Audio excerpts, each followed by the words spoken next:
Welcome to Sightseeing Japan, the podcast where we explore the land of endless destinations. I'm Paul Bresson. And I'm Jason Nealing. Hey, Paul. Hey, Jason. Do you realize that this is the last episode that will be released before we are in Japan? Yes, I have realized that. It's pretty exciting. It is, man. It is. Less than a month. Time to start counting the days. I should, actually. How many days is it exactly? It's not important. We don't need to take time to do that right now.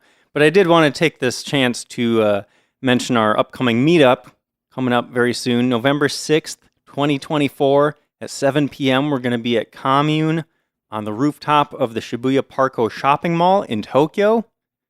I would think that most people that are planning on being there have already written it down in their itinerary or something. But, you know, if there's anyone that hadn't heard about it yet and was just going to happen to be in Tokyo at the time, maybe it's worth mentioning. Maybe it's November 5th and somebody's listening for the first time and they happen to be in Tokyo. That would be crazy. Yeah. If that happens, tell me. Yeah, right. And I'll buy you a drink.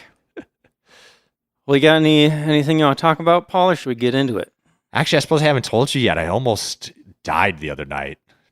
I mean, that's a little dramatic. That sounds like big news. What happened? I was playing softball, actually, and I was on first base, and the hitter behind me was left-handed, so they kind of hit it that direction if they pull it, and this dude smashed a line drive as hard as you could hit one right at my face. Wow. And I just barely got out of the way because the ball kind of started tailing the direction I was moving. Yikes. And I would put my hand up to protect my face, and I got my face out of the way, but it hit my hand. Ooh. I don't know if you can see the bruise I got under my thumb there. Yeah, it looks a little purple. It somehow didn't hurt, like, at all. Everyone was, like, incredibly concerned, and I was just like, I think I'm fine, guys. Wow. Well, I'm glad you made it. I know, that would have done some serious damage to me. Yeah, scary. Yeah. Man. Well, since you mentioned that, it just reminded me, I almost died recently, too. What? Yeah. What happened? So I've been like going for a lot of long walks, you know, trying to get my feet in shape for this trip. And I was at this crosswalk right near here, and there was this big truck that was like halfway into the crosswalk, you know, which is annoying. Yep. And as I was walking in front of it, it occurred to me like, you know, this person probably can't see me. What if they just started moving? And then as I was thinking that, they started moving, and I had to like run out of the way and then look back and glare at the driver. Was it like a pickup truck or like a big truck? It was like a big industrial. Okay. I don't know what. Damn. Something big, yeah. I'm glad you had that thought and you were aware. Yeah. That's why you stop behind the crosswalk instead of driving into it so you can't even see it, you know? Yep. Whenever I see people halfway in the crosswalk, I don't cross in front of them until I get eye contact. Because you know what you say, Jason? You can't trust people. That's what I always say. Yep. I remember seeing some Instagram video, I think, where somebody actually, like, their whole shtick was they would go find a crosswalk where somebody was parked in it, and then they would just stand in front of that car and, like, shoo them back until they actually put their car in reverse and backed up behind the crosswalk. Well, I think I told you about this. I don't remember what city it was. They put a bucket of bricks next to a crosswalk. And you pick up a brick, and you cross the crosswalk, and all the cars, like, back away. I saw that, too. I guess the idea is if they cross the crosswalk, you throw a brick at their car. I like that. That was awesome. It seemed to work so well. Yeah, it's a good idea. We should all just carry a brick around with us. Is that the direction society is going? We all just need to carry deadly bludgeoning weapons? Oh, no. 50 years from now, is there going to be a brick control movement? I shouldn't even go there. Why did I bring that up? Let's get back into more lighthearted stuff. Actually, yeah, I'm enjoying the conversation, but I think we have a lot to cover on this episode. We do. Should you enlighten us of what we're talking about here, Jason? Sure. Well, we got such a positive response to our Tokyo Day Trips episode, and I think at least a couple people mentioned, hey, it would be cool if you did one about day trips from Kyoto or Osaka. So that's what we're doing today. Day trips from Kyoto and Osaka. They're right next to each other.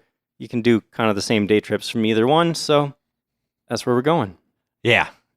We got quite a few to cover here, and so many interesting ones. It was one of those things where I was trying to decide how deep do I go on each place to keep the episode under 2 hours long. Right. I feel like with this kind of episode, I always take like a ton of notes for the first one, and then I'm like, I can't do that for every single one, or this is going to end up being 5 hours long. Yeah, so like last time, we're going to briefly go over a few that we've done episodes on in the past, just to remind you. And to your point, I was doing the first one of those, and my notes were getting like a page long, and I was like, no, this is supposed to be a 2-minute recap. Yeah. I got to pare this down. Yeah. Well, do we have time, do you think, to just recap some of the benefits of day trips? Is it worth getting into that a little? Yeah, I would say. I mean, so many people visit Kyoto, right? And why not? But while you're there, it makes so much sense to take a day or two, get out of the city, get somewhere a little more rural, see something not as crowded, something a little different. It can really add an experience nature-wise, culturally-wise, that you might not otherwise get. Totally. I really like the not crowded places. That's always nice. Yeah. It's also just nice to have kind of a home base, like not having to worry about changing hotels all the time, having a neighborhood that you can kind of start to get comfortable in, you know? Yeah. I'm becoming more and more of a day trip fan. Yeah, I'm excited we're doing a bunch of day trips on this upcoming trip. We I'm are. very excited about. We are. We're actually going to be going places that we talk about today. Yeah. I don't know. Should we keep that a surprise or What the which ones we're going to be going to? We're about to see. I don't know. I was thinking we'd mention like we're going to have a lot more to say about these in a month or so. Yeah, fair enough. Well, should we get into it? Let's do it. All right. So starting with the recaps, are we going to try to keep these at 2 minutes again? I don't mind if we go over. I don't know. I have stuff. I just want to say all my stuff. I don't care if it's more than 2 minutes, but Okay. Well, the first place is Nara. yeah. Episode 112, all about Nara. It's about 1 hour-ish from both Kyoto and Osaka, depending on which way you're I going. think less than an hour even. Probably. Pretty close. It's a super popular day trip. It's kind of one of the more obvious ones, maybe, one that you've probably heard of. Just south of Kyoto, just east of Osaka. If you've heard of Nara, you've probably heard about the friendly deer that you can meet there in Nara Park. That's super fun and an experience that you can't really have many other places, especially in the U.S. Yeah. But Nara's not just about friendly deer, right, Paul? No. Tons of history there, too. Yeah, Nara is also the ancient capital of Japan. It's got a bunch of amazing temples and shrines. And, I mean, if you get to explore amazing temples and shrines and be surrounded by deer at the same time, that's pretty cool. Yes. I would even say that Nara might deserve more than just a day trip. But, of course, that's up to you. Yeah, it's a fantastic day trip, but it's also a great multi-day destination as well. Yep. Ready for the next one? Yeah, you got through that pretty quick. Nice. All right. Next city is Hiroshima. This is a city down the coast quite a ways from Kyoto and Osaka. It takes 1.5 to 2 hours to get there by bullet train. I did a day trip to Hiroshima on my first trip to Japan, and I had a great time, but this is another one where I kind of feel like Hiroshima deserves more than a single day. Of course, if you're just trying to squeeze in as much as you possibly can, and you really want to get to Hiroshima, you totally should. But there's so much to see. You'll probably want to visit the Atomic Bomb Dome in the Peace Memorial Park if you want to learn more about the atomic bomb that was dropped in 1945. That's kind of all I saw on my day trip there. And I got some Hiroshima-style okonomiyaki, of course. But I would also really recommend Hiroshima Castle. It's beautiful. And then down the street from that, Shoseien is a really amazing garden that they have. Really pretty. That's one of my favorite gardens. If you're into cars, you should visit the Mazda Museum located in Hiroshima. Looks like a really cool place. Another super popular attraction down there is Miyajima, beautiful island in Hiroshima Bay. Got a lot of temples and shrines there, scattered among amazing natural scenery. Really pretty place. Yeah, and also another place known for friendly deer. Yeah, which is true. Interesting they both made this list because those are the only two places I know that have friendly deer. Yeah, good point. And Miyajima is home to the iconic floating torii gate, that you see pictures of everywhere. Yeah. That's very where you go to famous see site. that. Mm-hmm.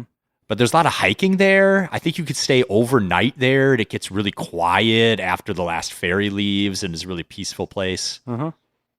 If you want to hear all about Hiroshima and Miyajima and all the stuff you can see and do there, we did a whole episode about that, episode 118.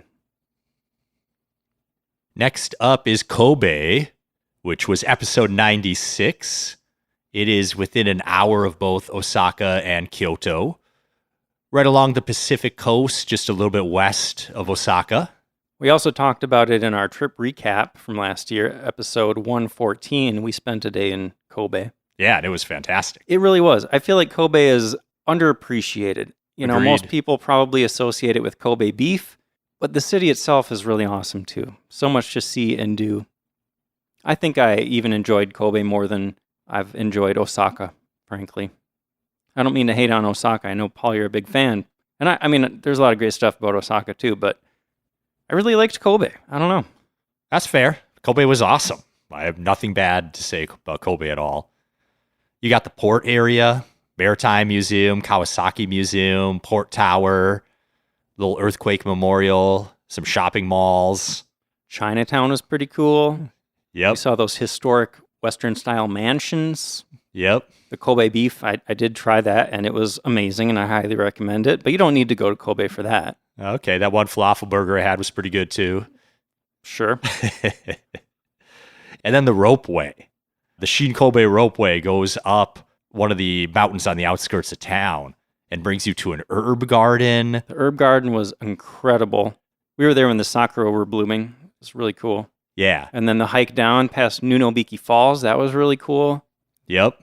We didn't get up to Arima Onsen. That's kind of on the other side of one of those mountains. Sounds like that would be a great place to spend a half day as well. Absolutely.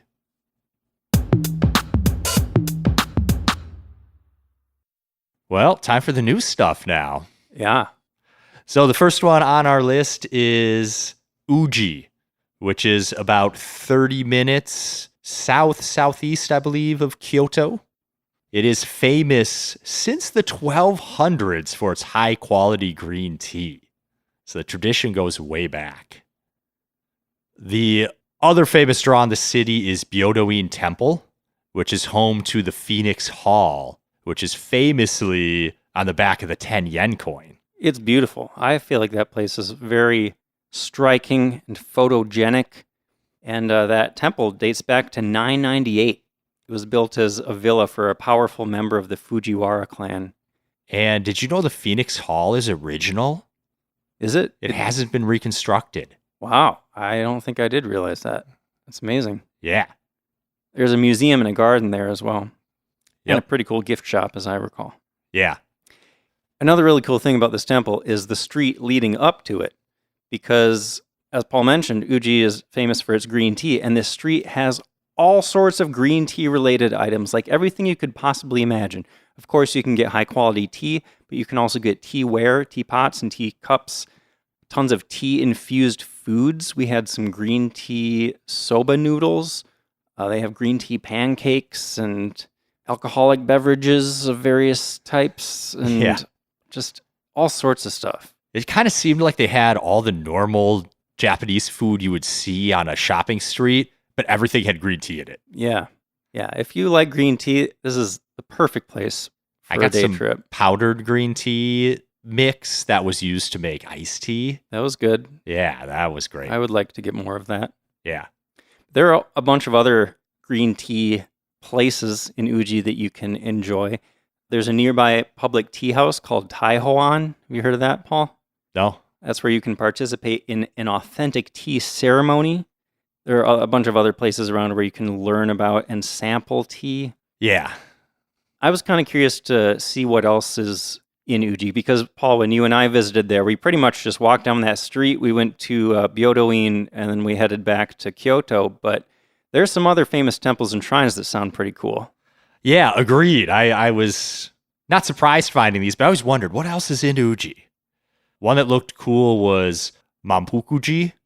I also saw some sources call it Manpukuji, and I couldn't... I saw it both ways. What's the difference between the two things you just said? M-A-M versus M-A-N. I feel like I saw both spellings. I didn't know which one is correct. Well, that makes sense when you look at the Japanese, because there's like a sound in Japanese that's and it's usually translated to English as N, but it can also be translated as an M. Like in tempura, technically it's ten pura, but you see it written in English as tem pura, tempura. Yeah. And when you try to say it, it's kind of the same thing. Tempura. You know what I mean? Yeah, I do. So anyway. Anyways. Yeah, that sounds like a cool place. It was built in, let me say it again, Mampukuji. Built in 1661, it was the head temple of the Zen Obaku sect, which came over from China in 1654. Did you look at pictures? Yeah. I thought it was really cool that like the architecture is a little different from most Japanese temples. You can see the Chinese influence there. It was influenced by the contemporary Ming Dynasty architecture. Yep. Also thought it was interesting that after the temple was founded, the head priests were all Chinese for 13 generations. Oh, wow. I didn't catch that. Yeah. I kept going. I dug a little deeper. This is where I just kept going, you know. There are cultural activities you can participate in there, like guided meditation and sutra copying, and you can try something called Fucha Ryori. What's that? So you've heard of Shojin Ryori, right? Yep. The vegetarian Buddhist temple food, right? Mm-hmm. Well, this is a Chinese version of that. It was brought over by the temple's founder. Okay. Yeah. Cool. Sounds like you need to get a reservation to try that, but that would be interesting to see how different that is from the Japanese version. Right. Did you see that the temple grounds were laid out in the shape of a dragon? Yep, I sure did. I pulled up Google Maps. I couldn't really see it. I did the exact same thing. So I don't know if the trees have grown in or there's new buildings around it that change the shape or I bet what. it's pretty abstract. Like if you were to see an overlay of a dragon and be like, yeah, I guess. Yeah, you know? like the constellations are, that's a lion up there. Right. Like, yeah, sure, buddy. But it looked pretty symmetrical. That reminded me of Chinese, the way that Chinese religious places are set up, right? Or government places. Isn't it all about symmetry in China and the feng shui, that kind of stuff? Yeah, I think so. Yeah. Another temple I thought looked really cool is Mimiro Toji. Did you hear about that? I did. Also known as the Flower Temple. Yeah. It's 1,200 years old and has different flowers blooming at many times of the year. I saw specifically sakura in April, azaleas in May, hydrangeas in June, and lotuses in July and August, which is really cool. And then you get the fall colors too. Yep. So over half the year, they've got some amazing thing blooming for you. That's awesome. It's got a very nice looking pagoda too. Did you hear about the ox and the rabbit? Nope. There's a statue of an ox and a rabbit out front of the main hall. And if you touch the stone ball in the ox's mouth, it's believed to lead you to victories in your endeavors. Okay. But the rabbit's a little more interesting. There's a stone sphere in front of the rabbit, and you reach your hand in there, and there's an egg-like object. And if it's standing up straight, your wish will be granted. But if it's lying on its side, your wish apparently won't be granted. This is where? Right in front of the main hall. What do you reach into? There's a little sphere in front of the statue of the rabbit. Sphere in front of the statue. Yeah, well, I assume with a handhole. And there's an egg-shaped thing in there? Yeah. I have so many questions. Like, can you grab this egg thing and pull it out? Or do you just have to feel around in there and see what position it's in? Like, why wouldn't... That's what I was wondering. Is it like in a permanent position, or is it like... Does it move? The person in front of you predicts your luck. Yeah. Like the person in front of you leaves it on the side, like, haha, buddy. I mean, if it can actually be moved, I would be afraid someone would steal it. You know? I don't know. But it's a sacred place. No one would do that, right, Jason? I mean, it's less likely in Japan than here, but... Yeah, I have questions too. I want to go do it someday. Okay, well, let's go back to Uji one day. There are other temples and shrines in Uji too, but if you're thinking about doing a day trip from Kyoto, I would suggest you might want to consider how many temples and shrines you really want to see, because, I mean, in this part of the country, there are just so many temples and shrines, and some people, get templed and shrined out, and once you see 20 of them, it's like, I've had enough, let's go do something else. Yes.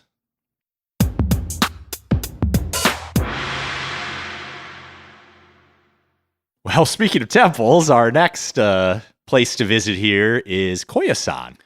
Koyasan is awesome. I have to plead my ignorance here.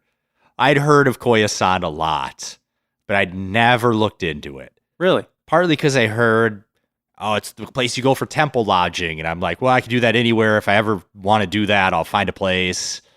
So I never really looked. I also heard like, oh, it's easy to get to from Kyoto. So I was surprised at where it actually was. It's not that easy to get to. No, I don't think feel it's easy to get to from anywhere. I only realized that talking to you like a month or two ago or something. It came up and you were like, that's not right outside Kyoto. And I was like, what? I looked it up and it's about 2+ hours southeast of Osaka, even farther from Kyoto. Right. So let me lay out the basics here. Koyasan is a beautiful little temple town in the mountains of Wakayama Prefecture, south of Osaka, on the Kii Peninsula. And the reason it takes a bit of effort and a bit of time to get here is because it's pretty rural. It's not just even trains that will get you there. You have to take a cable car and then a bus in addition to the trains. I stayed here for a night in 2019, I believe it was. And it was tougher to get here than most of the other places I went, but it's worth it. And it's not that big of a deal. And like it's a touristy enough place that, there are people there to kind of guide you and make sure you don't get lost on the way there or whatever. It is great. Like I had so much fun there. The whole place is really stunning, really amazing temples, just stuck in nature. It kind of might remind you of parts of Kyoto, but it's a little more secluded. You're up in the mountains and stuff. Yeah, I got a little bit about the history. Okay. Once I got into this, I was like, okay, this place is fascinating. So you want to go now, you're saying? Yeah, it's on the list now. All right. It won me over. So Koyasan was founded by Kobo Daishi, who was a very famous monk in Japan. He had been wandering the country for years in search of a suitable spot to found his religion. He's come up in several history sections of other episodes, I believe. Yeah, he's the founder of Shingon Buddhism. So at 826, he finally decided this is the spot and founded Koyasan. And since then, over 100 temples have popped up in the town, which is crazy. One big highlight for me there was Okunoin Cemetery. This is the largest and most sacred cemetery in Japan. It's got over 200,000 tombstones, and the atmosphere in there is incredible. Like I went out there in the middle of the night too, and it's got these lanterns, and it's just the coolest atmosphere. I knew you'd love that place. That does sound really cool. Yeah. I also thought it was very interesting that it said that Kobo never died. He's just in eternal meditation as he waits the coming of the future Buddha. Right. When you get to the end of the cemetery, that's where he's got a mausoleum there where he's in his eternal meditation. Right. Yeah, I thought that was really cool too. Yeah. So Koyasan would be a really fun day trip. It's a commonly recommended one. But again, I'm going to recommend, if you have the time, spend a night. It's so much fun. You can eat that traditional Buddhist vegetarian cuisine that I mentioned earlier. You can attend the prayer ceremony in the morning. You can hang out in the cemetery in the middle of the night. That's awesome. But maybe I'm just weird. I don't know.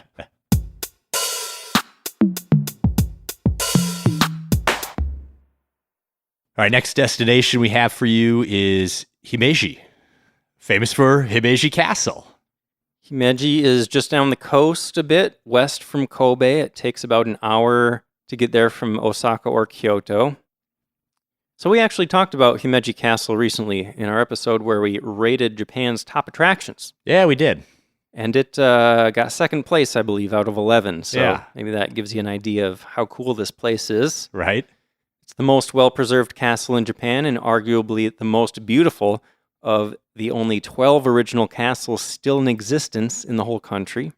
So if you like castles, this is a great day trip. Yeah. It's really cool that so much of the grounds is preserved, so you get to see all the defensive stuff. When you climb all the way to the top of the castle and look down, you can see that there are no straight paths anywhere leading to the castle. Everything zigs and zags you and turns you around, so it'd be incredibly hard to storm. I just love looking at all those details that we've learned about on these castles. Totally. And on the inside, too, the inside is really well preserved. Like, a lot of castles these days are just filled with museums, but this one, like, you can kind of see what it looked like back when it was still a fortress. Yeah. Kokoen Garden is right next to the main keep. That's a popular attraction in its own right. Yeah, it's a newer garden, only opened in 1992, but there's 9 different garden designs inside, which is crazy. I saw there's like a bamboo garden, there's a flower garden, and a bunch of other kinds too. So I suppose there's one that looks great all year round, right? Nice, yeah. Yeah. So when we visited Himeji, we basically just went to the castle and then got some food somewhere and then headed back to where were we staying? Was that back to Kyoto again? I think that might have been the day we went to Jean Street too, right? Oh, right. So I think we stopped in Himeji first. No, I thought it was Jean Street first, maybe, and then Himeji, maybe and then back to Kyoto. Yeah, something like that. Anyway, it doesn't matter. But I was kind of looking around the city a bit more because I was like, there's got to be more than just this castle, right? And I found some interesting stuff. Okay. Have you heard about Mount Shosha? Just a little bit. Okay. This is a mountain on the north edge of the city. It's got an amazing temple complex on top. This temple is called Engyoji. You know anything about Engyoji? No. Well, it looks really awesome for one thing. I mean, again, you're on this mountain. You know, it's really peaceful and atmospheric with the nature all around. It kind of reminds me of Koyasan. But another really interesting thing about this place is that it doesn't have any modern stuff around ruining the scenery, like electrical boxes and signs and whatever, that kind of stuff. It kind of feels more natural. And because of that, it's a popular filming location for historical shows and movies. A part of the movie The Last Samurai was filmed here. Remember that one? Tom Cruise? Yes. Yeah. So you can hike up to the temple and get some pretty nice views along the way, or you can take a ropeway to get there too, save some time. That seemed like a fun place to visit. Nice. Another one that stuck out to me is right by the station. There's an Azuki bean museum. Oh, what? That's cool. It's called the Azuki Museum. It's about Azuki beans, those red beans that they make into red bean paste and other things, very popular in Japanese desserts and things. I didn't see much English at this place, so you might need to have your translation app up or whatever, but it sounds interesting. And they have a really cute mascot for this place. It's like a girl with a bean around her head, or maybe her head is a bean and it's got a little face on it. It's kind of hard to tell exactly what's going on. Okay, that's cool. That was fun. A bit north from the station, there's a Japan toy museum. You can see toys from like centuries back all the way up to the modern day. Nice. That would be cool. Last place I have, this just seemed kind of bizarre to me. There's a place called Taiyo Park on the northwest edge of the city. Have you heard about this? No. It's a theme park with replicas of famous structures from around the world. Okay. Does that remind you of anything? That sounds familiar. Sounds like Tobu World Square, right? Yeah. But this one actually has some life-size replicas. Of what? They have China's terracotta army. What? They have, tell me if I'm pronouncing this right, Neuschwanstein Castle. Is that how you say that? You studied German? Yeah, I mean, I'm going to say probably not quite, but I probably couldn't say it any better at this point. Okay. They have the Easter Island statues, the big heads. Oh, wow. But what's bizarre about it is it's like kind of remote. It takes some effort to get there, and it sounds kind of run down and not super well maintained, which kind of makes it a little bit more interesting to me. Like, it just seems kind of weird. One review I read described it as, quote, surreal, kitschy, macabre, beautiful, and disturbing. It's an interesting grouping of adjectives. I find that incredibly intriguing, personally. Okay. And to make it even a little bit weirder, there's apparently a nursing home right next to it. Can you imagine, like, someone with dementia waking up and seeing, like, a giant castle, a Western castle, or, like, the pyramids out the window and be like, what's going on? Where am I? Yeah. Oh, man. All right, next up, we got Okayama and Kurashiki. These are 2 adjacent cities just a bit further west along the coast from Himeji.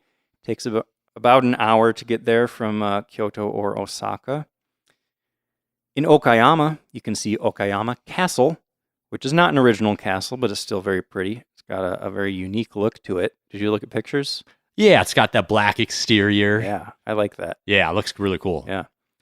Right across the river from there, you could also see Korakuen Garden, which is extremely famous, one of the 3 best landscape gardens in Japan. Yep. Do you know which gardens are the other 2 of the top 3?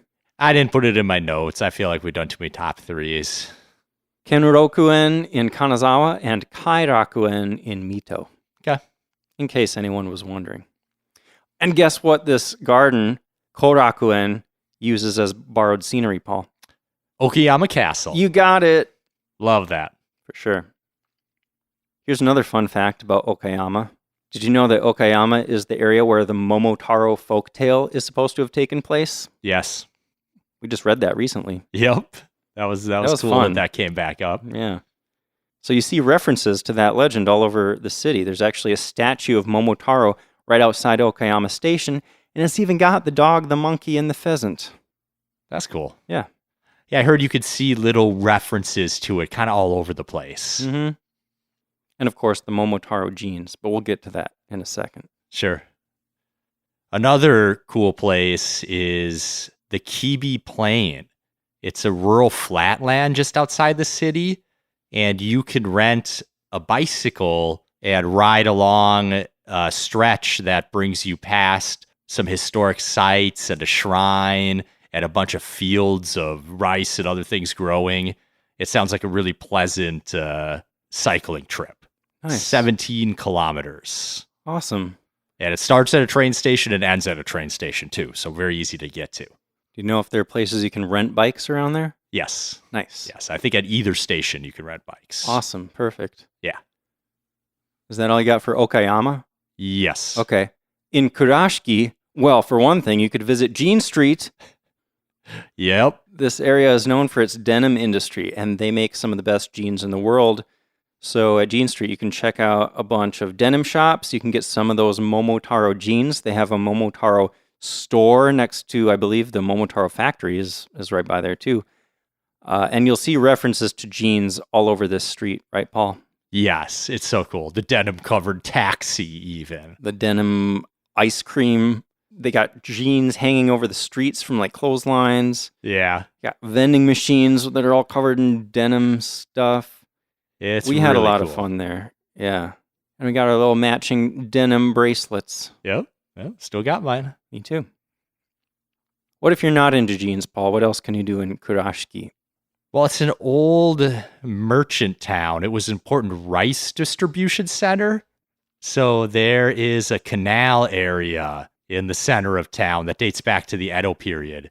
It has a bunch of old storehouses turned into museums and cafes and shops. Kind of look like a cool area. Yeah, this area is known as the Beacon Historical Quarter, and it just looks beautiful. Like you said, you got the canal, you got the storehouses, there are weeping willows.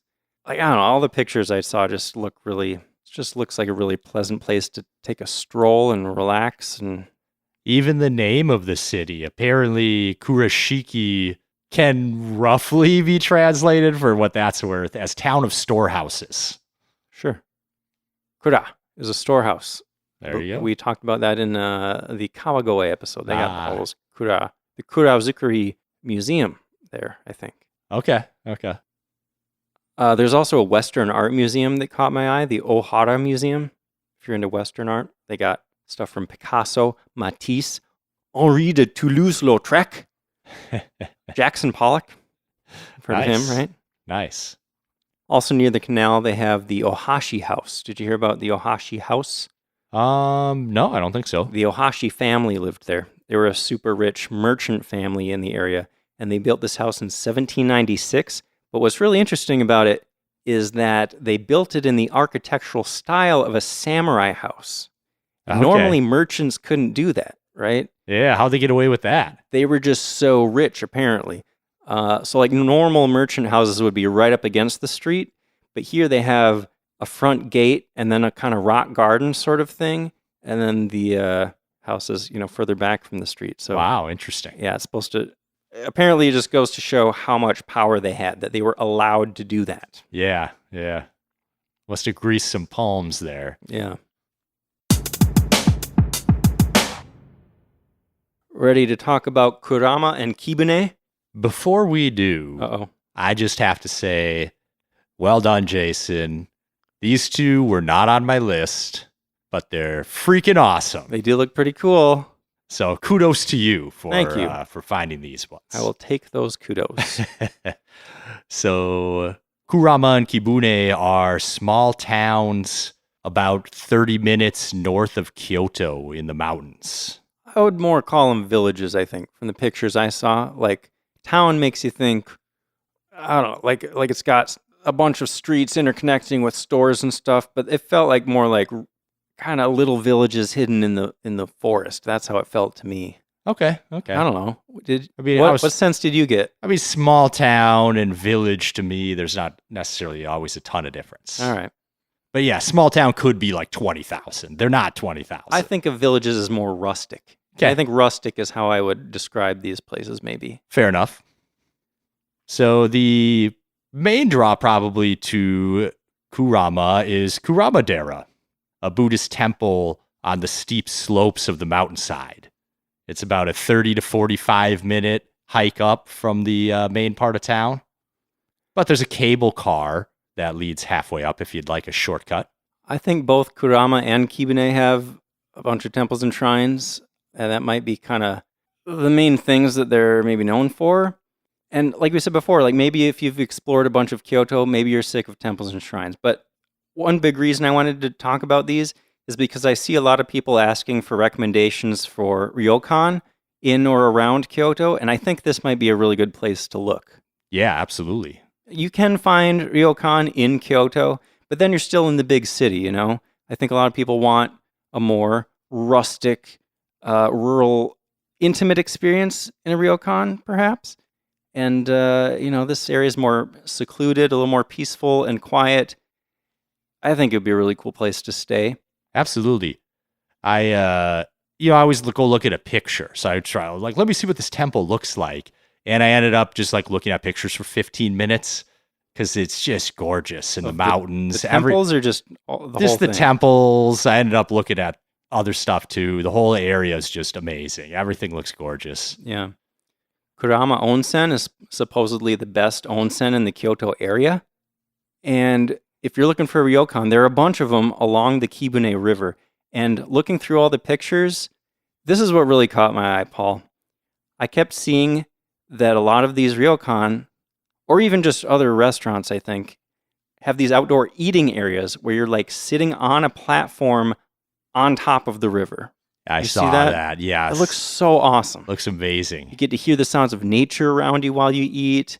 And after dark, they have all these lanterns. It's all lit up and stuff. It looks magical. That's the only word I have for it, is magical. Yes. They do take the platforms down in the winter, but otherwise, amazing. Yeah. I mean, you're on top of the river. These platforms span the river, and just a foot below you are, the babbling rocks water. and the water. The water. I was trying to think of a more poetic way to say it. I don't know. And did you know Kibune was founded by a water goddess? No, but that's awesome. Yeah, she came from the ocean and went up the river and stopped there, apparently. Okay. That was the spot. Sweet. Yeah. So, yeah, during the day, you can explore the temples and shrines, and there's a hike that you can do between Kurama and Kibune. We didn't mention that yet, right, Paul? Yeah. So the hike takes you around Mount Kurama, which is what separates these two villages, and it only takes 2.5 to 3 hours at a leisurely pace, I saw. And I feel like if you're in that area, you'd want to take a leisurely pace. This is a nice place to relax and just really soak in the scenery and stuff. I'm incapable of taking a leisurely pace, Jason. It's something I've been working on for years. I guess that's true, huh? Limited success. Well, once you've been to Japan 10 more times and you feel like, you've seen the big stuff, then maybe we can slow down a little bit. And yeah, once I've been to Japan 10 more times, I probably will be a little bit slower than I am now. One last fun fact I found about Mount Kurama. It said that Tengu lived there. Oh, yeah. Those long-nosed demons. That's right. And outside Kurama Station, there's a big Tengu statue with the giant red nose. Nice. It's a huge red nose, man. It's huge. That's awesome.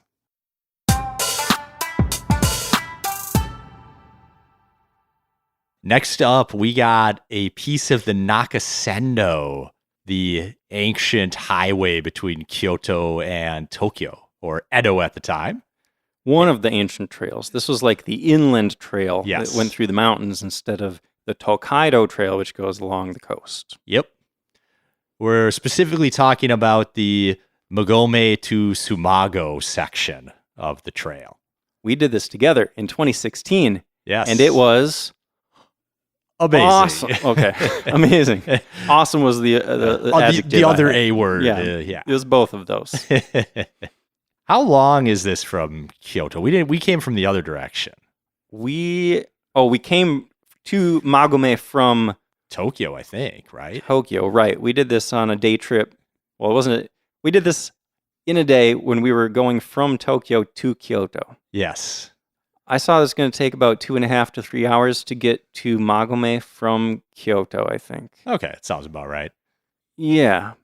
But, if you start early, that's plenty of time to get out there and do the hike and come back. And yeah, at 2.5 to 3 hours, that might be kind of stretching it for a day trip, you might think. But I'd say it's totally worth it. This is one of my favorite experiences I've had in Japan.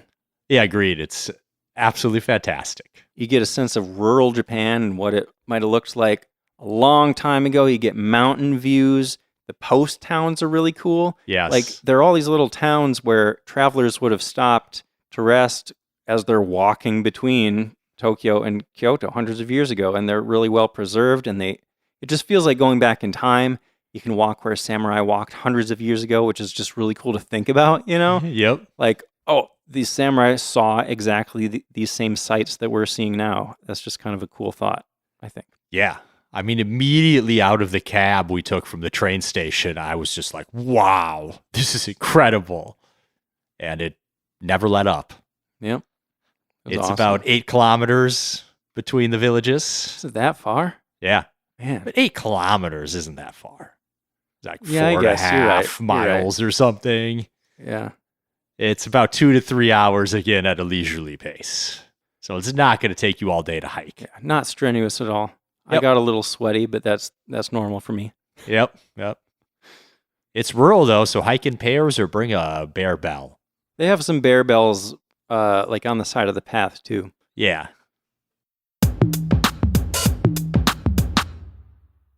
Next up, we're going to head northeast of Kyoto a little bit. There's a huge lake called Lake Biwa, and Hikone is a city on the eastern edge of this lake.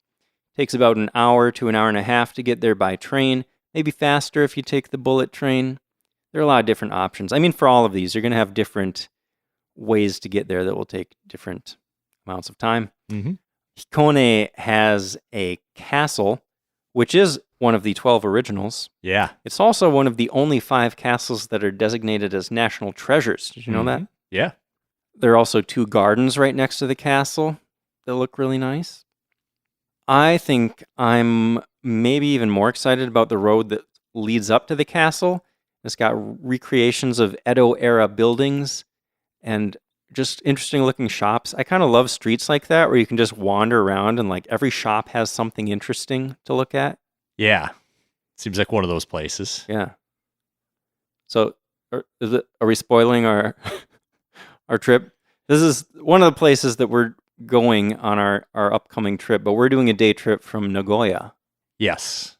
I'm really excited to see the castle. I mean, original castle always excites me. Yeah. I didn't find a great picture of it, but I heard there's like a really cool part of the approach to the main part of the castle is like a swirling path, and then there's a bridge that they can collapse on command leading to the keep. What? I want to see it from above. Oh, you're talking about like the spiral, like the way that they defended the castles. Yeah. Like they had a swirly, weird path to get to the keep. Yes, so that yes, exactly. It was more easily defended. Yes. Okay, I was confused. I thought you were talking about, I don't know, something Sorry, else. maybe I didn't make that clear. But that's what I was talking Yeah, about. that does sound cool. I'm also really excited for the garden. Yeah. Genkyoen. There are 2 gardens, right? I don't know. I saw Genkyoen. There are 2 gardens. Okay. Well, this one excited me because it's one of those pond gardens that has islands scattered about it and bridges going to the islands. I feel like that's one of my favorite designs of Japanese gardens, where you have the islands with the bridges. I love in Japanese gardens the way they landscape everything kind of in a miniature way to look like bigger scenery. But I also love when there's man-made things like a bridge that's done that blends in and adds to the scenery. I think that's really artistic and beautiful. Yeah. Do you know if you can walk across these bridges? I feel like a lot of time those little ones are roped off. I didn't see, but I'm hoping at least one. Yeah. Right. We'll see. We'll report back. Yeah. What's the other garden? There are 2 right next to each other. I don't have my phone on me, but Okay. if you look it up on Okay, Google so there's Maps, another garden right next to it. Yeah, I don't know. Maybe they're pretty much connected. You could probably think of them as one. I'm not really sure. Okay, fair enough. That happens a lot. Okay, I grabbed my phone and looked it up. There's Genkyoen. That's the one you mentioned, right, Paul? Yes. And then next to it, there's Rakurakuen. There's another garden. Cool. 2 gardens for the price of one, which probably isn't true. You might have to pay for both. But. We'll see. We'll report back. Oh, admission is free to Rakurakuen. Let's go. Paul, I got another fun fact about the castle for you. Okay. Did you know it used to be right on the shore of Lake Biwa? No. Yeah. These days it's about 1 kilometer away because they filled in part of the lake to create more land. Oh, okay. Yeah. Interesting. Mm-hmm. This next place is another place that we're going to be visiting on our upcoming trip, and that is Omi Hachiman. This is another city on the edge of Lake Biwa. This one's right between Kyoto and Hikone, and we're going to try to fit this in to the same day as Hikone. Yes.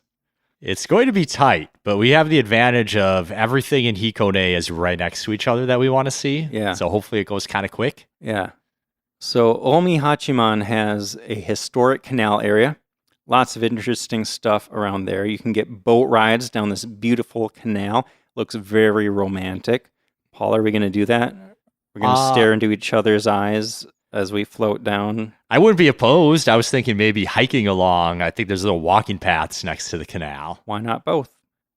Sure. Maybe when we come back in the evening, do they do like a lantern boat ride at night? Wouldn't it be just even more romantic with the sunset? Yeah, absolutely. Yeah. The Kawara Museum looks interesting. I'm kind of interested in that. It's dedicated to traditional roof tiles. Yes, that looks really cool. Yeah. There's actually like a bunch of small, kind of odd museums in this town. They have some residences, like old Edo-era residences you can explore too that are kind of converted to museums or something. Yeah. We're also going to be taking a ropeway to the Hachimanyama Castle ruins.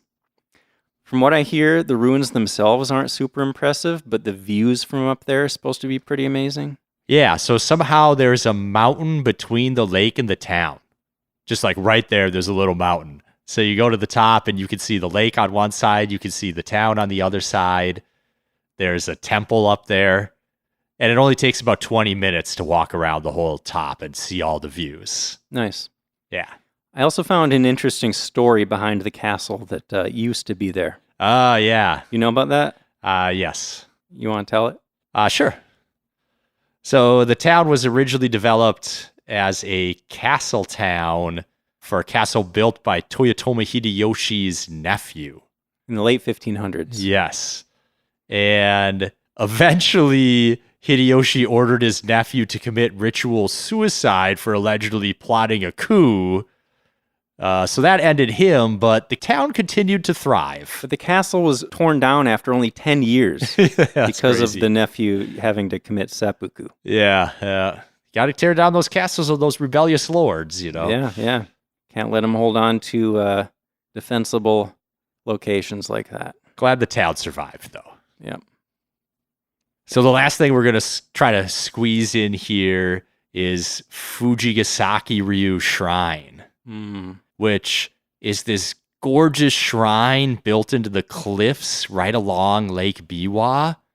It just looks like a really quiet, beautiful, kind of like sacred feeling place. It does look really cool.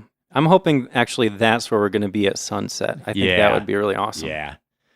The only downside to this place is that there doesn't seem to be a public transport option. So you either got to try to find a cab or rent a car or just walk the 7 kilometers from town. Probably going to walk, right? We're going to walk. Yeah, we're going to walk.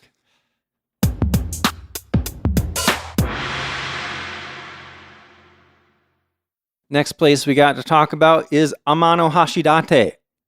This is a sandbar that's apparently one of Japan's 3 most scenic views. Yes. So this is a ways north and a little bit west from Kyoto or Osaka. It's actually on the Sea of Japan side of the country. Mm-hmm. So it takes 2 to 3 hours to get there. Again, we're kind of stretching the limits of what, is a reasonable day trip at this point, But I'll let it go because there's not anywhere else that's easier to get to this place from than Kyoto. Is that right? As far as I can tell. Like, no other place that you're likely to be is easier to get here from. Yeah, that makes sense. So, I mentioned it's a sandbar, right? It's a really pretty and famous sandbar. It's covered in pine trees, and there are mountains at either end of it that you can view it from. So you can walk around and check it out. You could rent a bike, which would be really fun. You can even swim on the white sand beaches there on the sandbar. Yeah.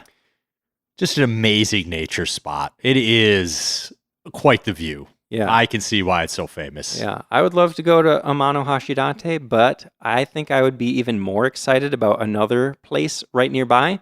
Oh, yeah? You know where that is? I'm going to say Ine. It is Ine. This place caught my eye a while back, yeah. I've had this on my list for years. There's no I've never been nearby in a place where it's like, oh yeah, let me just swing over to Ine. Right. This is a small fishing town. It's just a little bit north of the sandbar. And it's one of those places where you see a picture and you're like, I need to go there. That's what happened to me. I saw a picture and I'm like, that's incredible. Where is that? Oh, it's in Japan? Oh, it's near Kyoto? Okay, I'm going to go there someday. Yeah. So what's so special about it is the funaya, which are boathouses. So they're built on the edge of the sea, and the bottom level is basically a garage for their boat. And then the house is built up on top of that. They're like on stilts.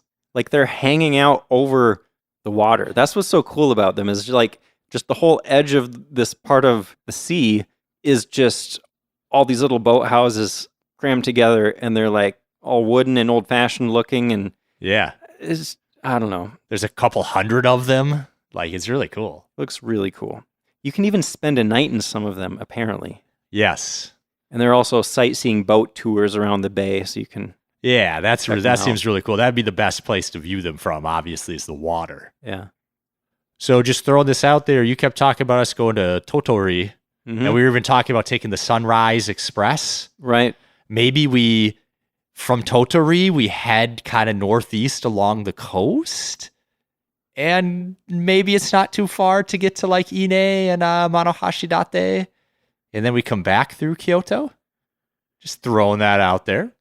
I know we're a couple years away from our next trip.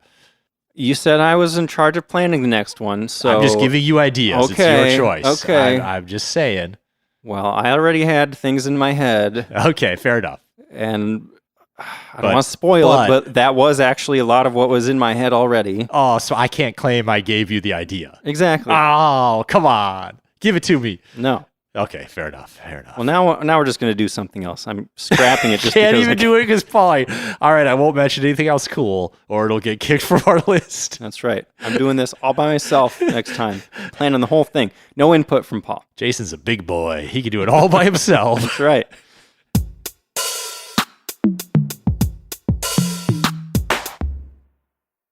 Is this the last place we're talking about, Paul? Yeah. Okay. We did a good job keeping that down. That could have went longer. Yeah. Although there's a lot to talk about here. Well, and I have some surprise stuff to add on to the end. Oh, no. I was researching this and I was like, I know I've got more than enough to talk about, so I didn't add anything. But I could have probably. Yeah, me too. I tried to keep it short because we're spending quite a bit of time in this next place on our trip? Yes, let's talk about Nagoya. That's another place we are about to visit. Japan's fourth largest city. It's located east of Kyoto and Osaka, past Hikone and Lake Biwa. It's about 30 minutes from Kyoto, about an hour from Osaka. That's what I saw. Yep. So what place are you most excited to visit in Nagoya, Paul? Oh, man, just making me rank things immediately. Well, if there was like one thing that attracted you to this city, because you planned this part of the trip, like this was your idea. So tell me why it was your idea. Why did it attract you? I'm getting out of the mindset of attractions and into the mindset of experiences. Okay. The breakfast culture. I am super excited about that. Yeah, so the culture here is that you go out for coffee in the morning and they give you free food. Yeah. I can't resist like digging into this a little bit more because I just thought this was really cool. Did I come up with this or did you find out about this? I don't remember who. Miyuki told us about this. No. Yeah. No. Yeah. Anyway, maybe. I don't know. But basically what happened is there were all these coffee shops that sprung up in Nagoya, and they started some of them started offering toast or little snacks or whatever along with their coffee. And then they started like competing and they started offering more elaborate toast. It's like, oh, we got this toast where we cut it up and put different toppings on each piece and all this stuff. So it's turned into this whole big thing where all the coffee shops in Nagoya have like these really elaborate breakfasts with their coffee. And I'm super excited. Yeah, that's just going to be really cool to experience. Yeah. Got to get up early, take a little bit of a slow morning, go out to a coffee shop every day and kind of get going. For sure. But there's a bunch of cool stuff to see here, too. Yeah. I mean, it's got a castle, for one thing. Talked about a lot of castles already, but... The castle's really interesting because it's a reconstruction, and you can't go inside right now because it's not earthquake safe. Oh. And they were planning to tear it down this year, but I don't think they have yet. The whole project's tear down the castle? Yeah, the whole project's been delayed. They're going to rebuild it with wood as close to original plans as absolutely possible. Awesome. I remember we talked about a couple other castles that they're doing that with too. Yeah. They actually already did it with the palace here. Okay. So there's a really cool reconstructed palace that has the authentic look to it that you can go visit. Nice. But they're going to add the castle, but it's not going well, apparently. Huh. It's already delayed 4 years past when it was supposed to be rebuilt by. Wow. Well, I'm glad there'll still be something there for us to see at least. Yes. Yeah. I think it'll still be there for us. We just won't be able to go outside. That's fine. Yeah. I'm also excited about the Tokugawa Art Museum. Yeah. Because we're both real into the Tokugawa history, right? That's and looking into this, it didn't seem like quite what I maybe thought it was going to be. How so? I thought it was going to be a bunch of paintings or something. But it's actually a ton of artifacts from one of the sub-branches of the Tokugawa family that lived in Nagoya. So they have armor and weapons and scrolls and all this really cool stuff. Awesome. Yeah. I'm also looking forward to the Toyota Commemorative Museum of Industry and Technology. Yeah. We're going to get to see some classic cars. There's also the SC Maglev Railway Park. That might be right below the castle on my list. Okay. Because I really want to see that maglev technology, learn more about that. Yeah, it seems to be heavily dedicated to the fastest train technology. Yeah. These are magnetic levitation trains, by the way, if you weren't aware of that. Yeah. And they've got a bunch of real trains here that you can see. Yeah. There's the Osu Shotengai shopping street. I always love shopping streets. Those are fun to explore. There's the Atsuta Shrine, which is dedicated to the sun goddess Amaterasu, and stores the sacred sword Kusanagi, which is one of the 3 imperial regalia of Japan. What? Not available for viewing by the public. Oh, well, good, because I don't think we're going to have time to go there anyway, right?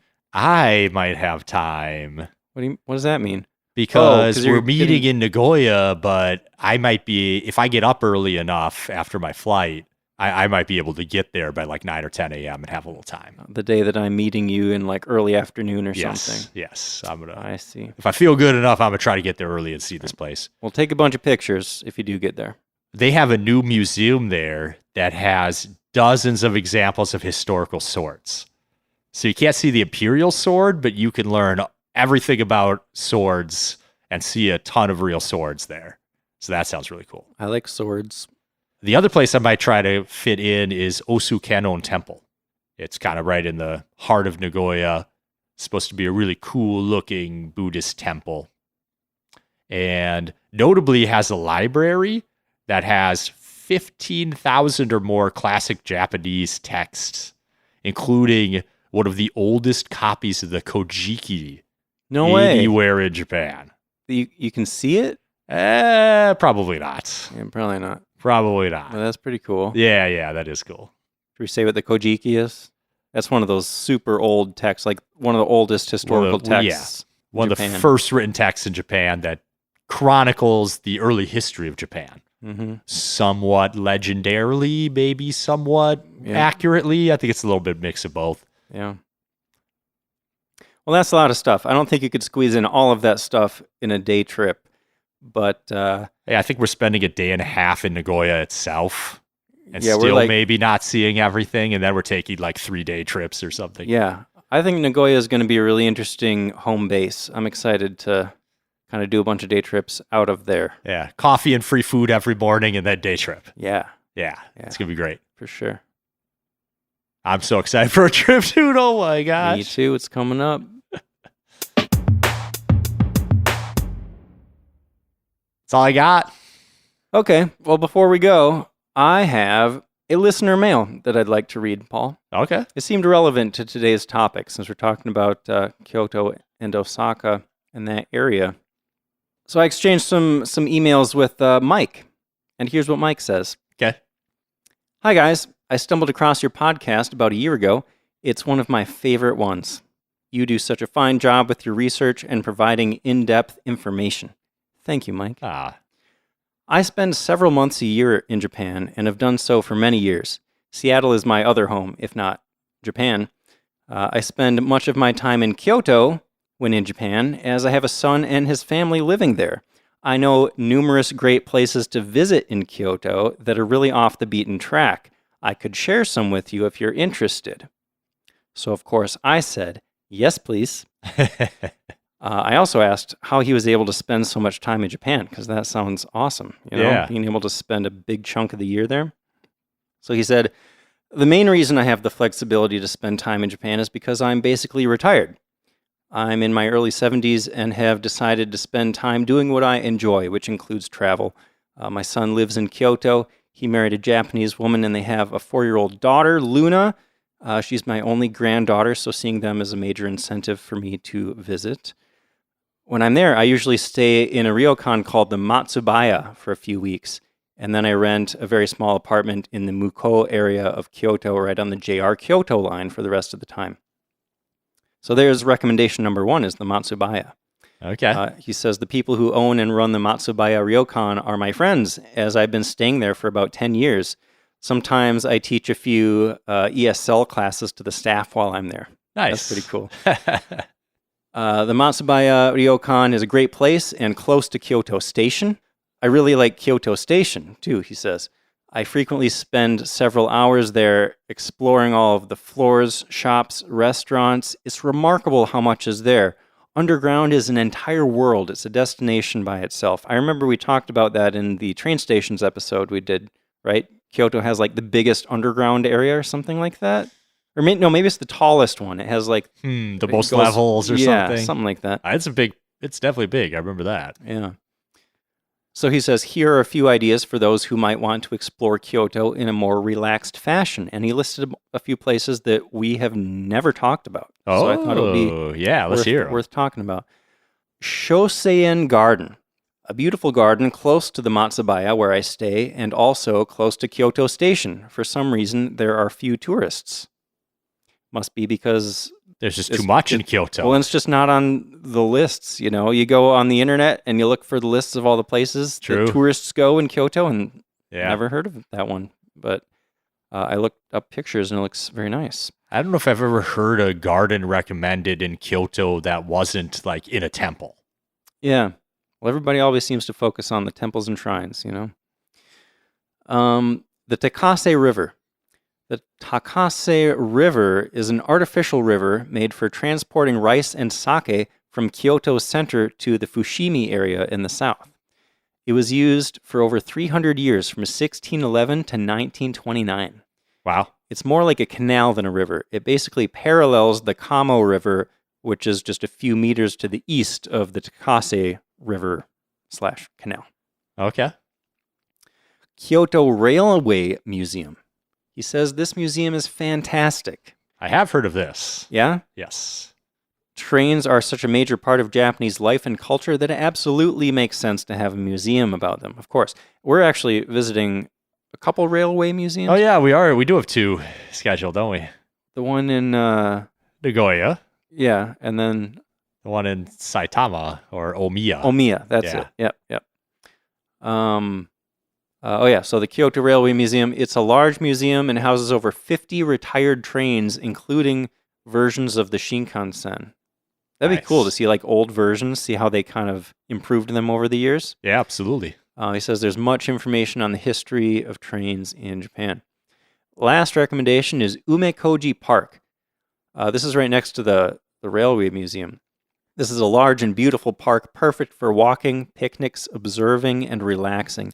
The Kyoto Aquarium and the Kyoto Railway Museum are located on separate sides of the park, and you can walk to the park from the Kyoto Station area in about 30 minutes, or you can take the JR Sagano line from Kyoto Station, and it's the first stop at the Umekoji Kyoto Nishi Station. He says, this park may not be on the typical list of places to visit in Kyoto, but if you have a few hours, it is well worth the time. And I looked at pictures of this place because he said it's like not too crowded, which a lot of Kyoto is these days, you know? Yeah. And even when the sakura are blooming, like there are a bunch of sakura trees in this park, but even with those, it didn't look crowded at all. Yeah, but the thing about Kyoto being crowded is when people say that, it's literally Kyoto Station, the 10 biggest temples and shrines, and Arashiyama. And that's like what they're talking about. I guess, yeah. So anything outside of that, all these lesser known places, that's why it's so cool to get these recommendations. Yeah. Well, I would think also the sakura places. Like if people are there during sakura season, that stuff is all going to have a lot of tourists. But this one, it looked pretty open. Okay. So, yeah. Anyway. Well, thank you, Mike, for sending in those recommendations. That's I'm really cool. Excited Thanks, to Mike. Check those out next time I'm in Kyoto. Yeah. All right. Well, last order of business. We should thank our Shogun level patrons. Got Wesley C., Nicholas McKibben, Kevin Harris, Brady K., Jack, Michael Morris, David Imani, Darwin Perrier, Ethan Teague, Yasmin, Jason. Not me. This is another Jason. Oh, okay. Shout out to Jasons. Katerina and Ellery, Susan, Tori, Shaked Rosenthal. I'm going to keep going, Paul. We got some new Shoguns recently. Sweet. Tina Anderson, Alexa Gonzalez, Pamela Arola. Thank you all so much for your support. Thank you. And for everyone who's not a member, please consider joining the Patreon. That would be much appreciated. And there's a bunch of stuff up there for you to enjoy. We got a Q&A. We got a behind-the-scenes video. Got some exclusive folktale episodes, cooking videos, all sorts of stuff. Yeah. Well, Paul, what are we talking about next time? Our next episode is going to be this year's Halloween special. Oh, my. Japan's most horrific crimes. It's going to get dark. Oh, my gosh, are they horrific. That is the perfect word for these. Yeah, I don't really know what to say about this. Like, once I started digging in the research, I started thinking, like, is this really a good idea? Do we really want to talk about this stuff? I had the same thought, man. Like, viewer discretion is advised. Yeah. This is, oh boy. Yeah. This is like the most adult episode yet, I think. People seem to love the true crime thing, I guess, so we'll see. Yeah. It's horrific. Sure is. Well, that'll be fun. Yeah, I can't wait. Thanks for listening. We'll see you next time.